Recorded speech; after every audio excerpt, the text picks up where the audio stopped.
Mohnish, thank you very much for joining us today. You're most welcome. You are one of the noted value investors, one of those who is an admirer of Warren Buffett.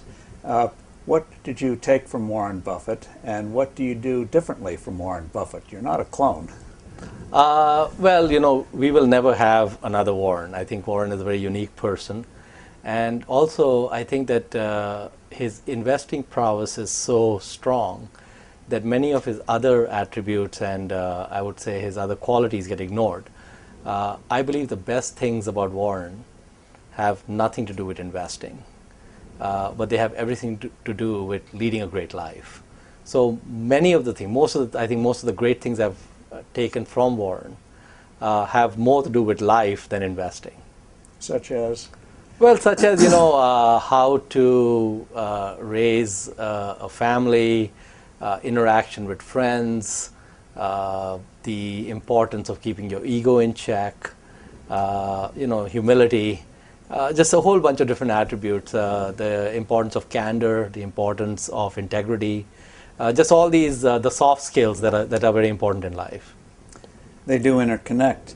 Now, in terms of how you approach an investment, you, I think, probably pay more attention to intangibles than perhaps Warren Buffett or Ben Graham might have done. Well, Warren pays attention to intangibles, but Ben Graham was very much a tangible guy. Right. And yeah, so we're looking at the qualitative as well as the quantitative. And yeah, so I would say that one way to look at that is to consider what Charlie Munger would call his lattice work of mental models. So when you look at a business, look at it in a broader context of how it fits into the world. And sometimes if you can see it in a light that the world is not seeing it in, that can give you an edge. Munger also said you have three choices: yes, no, or too difficult. You subscribe to that too. That's right, and 98% is too difficult. So that gets to knowing your areas of competency. You share Warren Buffett's antipathy to technology. Not that you dislike it, but you just don't feel you're going to bring value added there. Yeah, my degrees are in computer engineering. I spent a lot of time in the tech industry, and I like to say that I don't invest in tech because I spent time in it. And I saw firsthand that the durability of technology moats is many times an oxymoron. Now, quickly define moats in terms of a business that keeps competition away.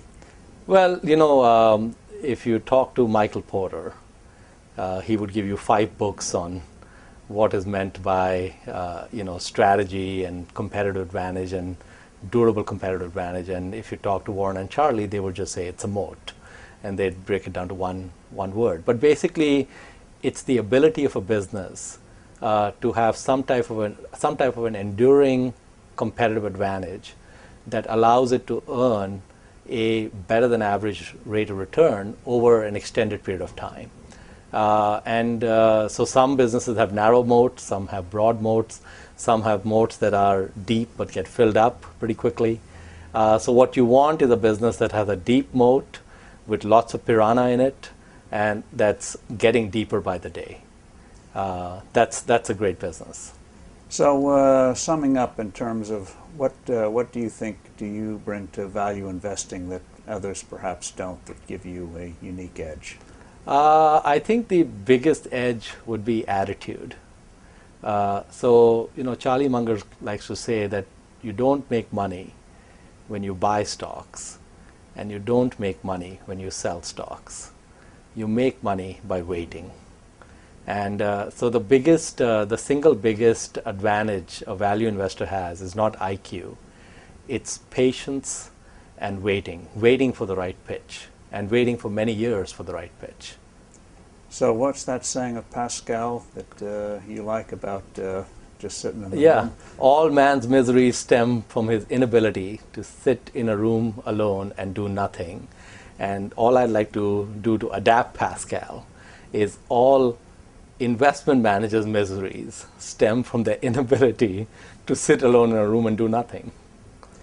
So you don't feel the need to pick 10 stocks a quarter or one stock a quarter, just what turns up? Actually, I think that the way the investment business is set up, it's actually set up the wrong way. The correct way to set it up is to have gentlemen of leisure who go about their leisurely tasks.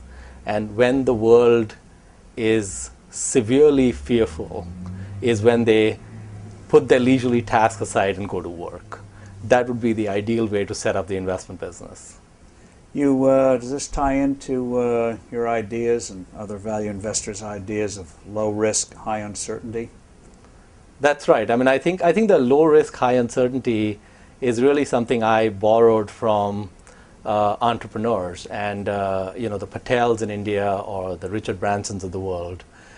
Basically, if you study entrepreneurs, there is a misnomer.